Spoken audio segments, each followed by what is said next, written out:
But let's head right now to be joined by EJ Snyder to talk a little bit of NFL draft. EJ, happy to have you on the show today. Carrington, thanks for having me. I'm excited to do it. Absolutely. So let's start on the positive. Give me a handful of teams that you liked their draft.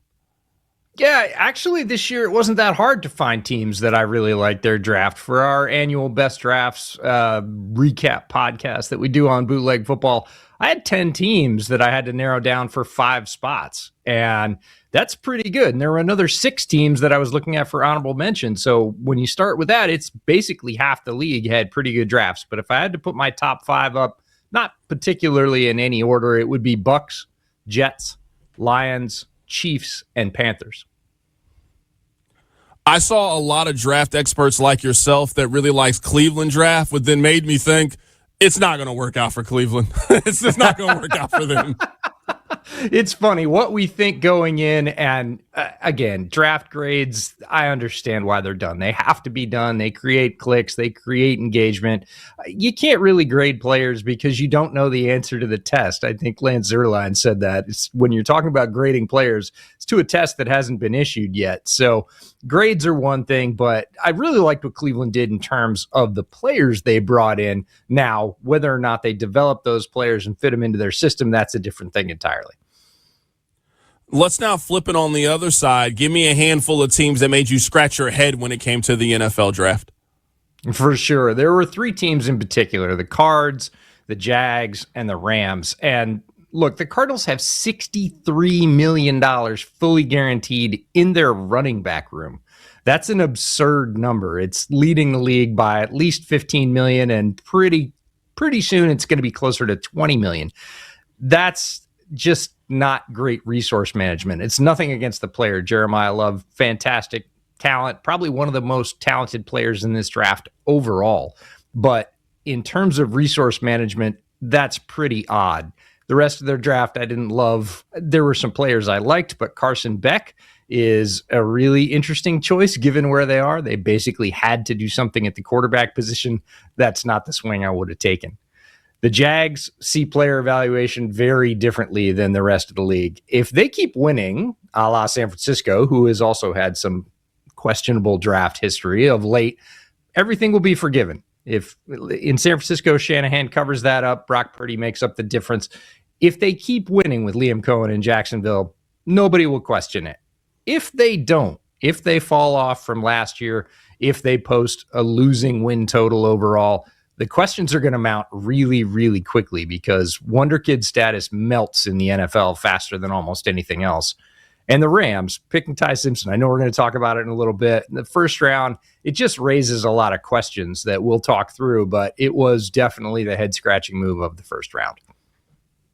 Right now, we're recapping the NFL draft with EJ Snyder. Let's just stay here with Ty Simpson. I really see both sides of the issue. I see that the Rams, who usually don't pick this high in the NFL draft, they are in a position where they can stash a quarterback that they really like, but you're also in a position where you could have added a Reuben Bain, you could have added a Mekhi Lemon, you could have added a player that could have helped you right now to help you get over the hump. It sounds to me like you were on that side of the argument more so than this is the player to stash for the future. Carrington, I'm with you. I'm actually on both sides of this one. I see both sides, but I'm not sure I would have ended up picking Ty Simpson at 13. It's an odd selection. It puts a ton of pressure both on the player and the team. If Simpson's anything less than a starting, winning quarterback for the Rams, the pick's going to be viewed as a bust because he was picked at 13. There is no margin for error. If you pick a quarterback in that range in the top half of the first round, he has to start games for your team and he has to win, or else. There isn't anything else. If Stafford continues to play at a high level, and this is where it gets really tricky and the Rams are on the fence because we all know Matthew Stafford's health, touch and go each offseason, but then he came out and played at an MVP level. So if he plays another 2 years, you wasted a good chunk of the most valuable resource in sports, which is a rookie quarterback window for an NFL team. And if he has to play because Stafford gets injured and he's not ready or he's not good, for a team in a competitive window right now, everybody's going to raise the questions you did about, hey, we could have had other support here that was going to help us out. What are you doing picking this guy at 13 overall? EJ, is there another player other than Ty Simpson that you're surprised they went as high in the draft as they did?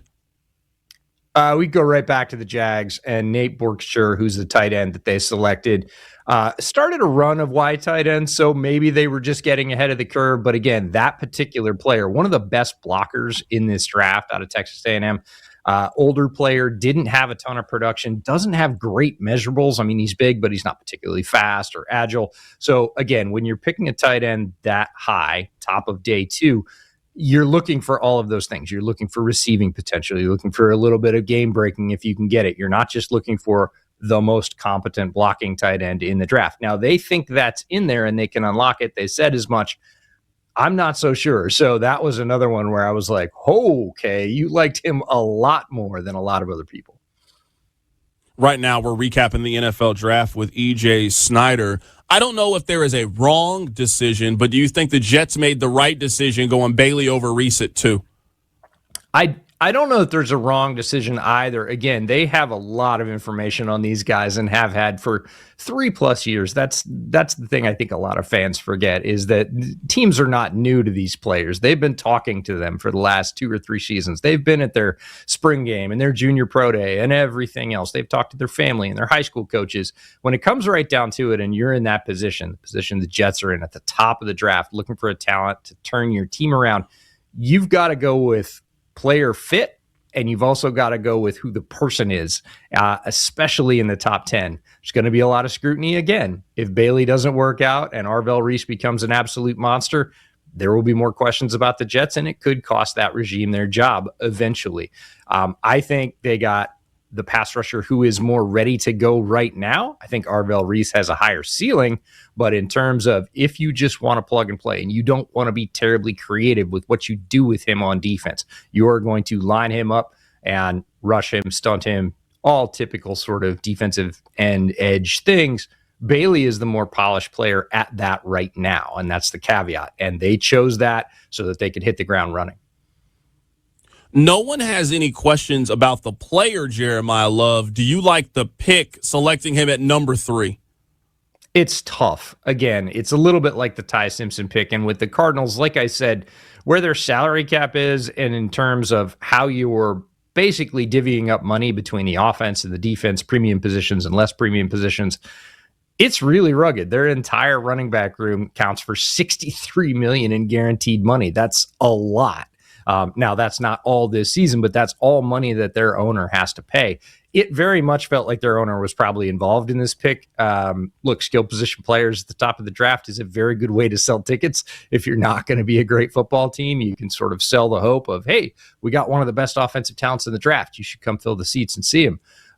So I understand it. Again, very good player. I don't know that he's going to be utilized to his full potential this year. And again, it's basically kind of creating the nest for their quarterback of the future, which they intend to select next year, to say, hey, you've got everything you need. We've got a little bit more offensive line talent. We've got a ton of skill position talent here. We're just going to drop that final piece in of the quarterback, and then that's going to power the engine. So that's the way they're looking at it. But unfortunately for Jeremiah Love, his first year might look a lot like Ashton Genty's first year, maybe a little bit better, but we're not going to get to see his true full potential until probably next season. Right now, we're talking with EJ Snyder. He is the co-creator of Bootleg Football. He covers the NFL draft. We'll get to the NBA playoffs coming up at the top of the hour. These two teams are going to be competing in the same division, so it's only fair that we put them in a toss-up against one another. They both were in the NFC East, both had first-round picks. Which team do you think did a better job in round one? Do you think it was the New York Giants or the Dallas Cowboys? Oh, I actually like both of their drafts, but I'm going to lean slightly Giants. Again, I really like the Cowboys picks. They got a pass rusher who I think is underrated and was certainly very highly valued in NFL circles, maybe even more so than in draft circles. So, but the Giants' first 4 is pretty ridiculous when you're talking about Reese, Maui Noah, Colton Hood, and Malachi Fields to start your draft. Extremely strong. So both teams did good work to move themselves along. If I've got to pick it in a toss-up, I'll go with the Giants. You mentioned Kansas City as a team whose draft you really, really liked. I like their aggressiveness in going up to go get Mansour Delane. I also like the fact that I think the Chiefs had a plan of we need to retool our defense, and they had 9 picks. They used up 7 of them on the defensive side of the ball. I think the Chiefs have pretty clearly set themselves up for the second half of Mahomes' career where they plan on running the football more effectively and being a much younger, aggressive defense. Yeah, they added a lot of new pieces, and I like those pieces. Peter Woods was a bit of a gamble up at the top in terms of the fact that he had a very good 2024. His 2025 was not great, and his pre-draft process was about as bad as it could be. The Chiefs are really betting he gets back to that 2024 form when he was on preseason All-American lists and was definitely considered a top half of the first-round draft pick. He ends up going in the bottom half. Again, if he pans out, that'll be great on their defensive line, but they also went and picked up R. Mason Thomas, who is sort of against type, more of a fireball rusher off the edge. They've typically gone for the taller, longer, stronger edges. This is, again, a sort of zig when they used to zag, and I think that's a good thing. It shakes it up for the Chiefs defense. Followed it up with Jaden Kennedy, one of my favorite defensive backs in this draft, who I spoke pretty highly of even before I went down to the Oregon Pro Day. And then afterwards, I kept asking people, why don't you have this guy rated higher? Obviously, the NFL thought the same. And then you said the rushing attack has to be better. It was terrible last year. And they go and get Emmett Johnson, who, look, in a down year for running back, was one of the best and most versatile running backs in this entire class. Very good as a rusher, productive, efficient, also good in the pass game, good in pass pro as well. I think he's going to get a pretty heavy workload in Kansas City. I'll get you out of here with these last couple of questions. The first question is going to be this. Every year, I used to fall for the Pac-12 quarterback. I fell for Joey Harrington. I fell for Matt Leinart. I fell for Josh Rosen. I don't know how that conference could hoodwink me every single time. Who is a prospect that you were just certain was going to be a good NFL player and it just didn't work out? Oh, boy. There's a lot of those. I've been doing this for 16 years. Let's see. I'm going to go probably running back, one of my favorite positions. And Roschon Johnson went to the Bears, and he had tremendous stats. And yes, he played behind Bijan at Texas, but even when he got his chances, he made the most of them. And look, it's largely been an injury situation, but I was absolutely positive he was going to be at least a very good RB2 in the NFL. And it just hasn't happened. He's probably going to end up getting released from the Bears, and not necessarily this year, but next year. He might not make final cuts this year, and I was 100% sure of his NFL prospects. Goes to show you that the NFL draft, there are no certainties. You probably remember this name, but I grew up in Kansas City, and there was a draft where the Chiefs fans really wanted Aaron Curry, the linebacker out of Wake Forest. He was their number one. Everybody wanted him. And the Chiefs that year ended up getting Derek Johnson. Chiefs fans were so mad that that's where they ended up going. But Aaron Curry didn't really work out the way people thought it was going to work out. No, Aaron Curry, 4th overall, I believe, ends up, he's a coach in the NFL now. And the team that gave him the first chance to break back into coaching was the team that drafted him. They stayed loyal to him, even though he did not have anywhere near the career that I think everybody expected. He's a classic one because I don't know anybody that had Aaron Curry outside of the top half of the first round. He was that transcendent as an interior linebacker, and it just didn't pan out in the NFL. Skills didn't translate, and it happens for multiple reasons, but the pre-draft consensus on him was so incredibly high, and the actual return in the NFL was really, really low. That is EJ Snyder. He is the co-creator of Bootleg Football. He's been covering the draft for 16 years, recapping this year's draft. EJ, great stuff, man. We'll catch up with you down the line. Thanks, Carrington. I appreciate it. Absolutely. That is EJ Snyder joining us on the show today. Coming up at the top of the hour, we're going to talk about the NBA playoffs with David Shepard. He's going to join us here coming up in a little bit. Let me tell you that I fell for it so hard with Matt Leinart. Remember Matt Leinart coming out of USC? He fell a little bit in the draft. He got picked 10th overall to Arizona. He had Larry Fitzgerald and Anquan Bolden as his 1 and 2. I thought that Matt Leinart was just going to be an absolute star in the league. It just never worked out that way. I used to just always fall for the Pac-12 quarterback. I loved Marcus Mariota.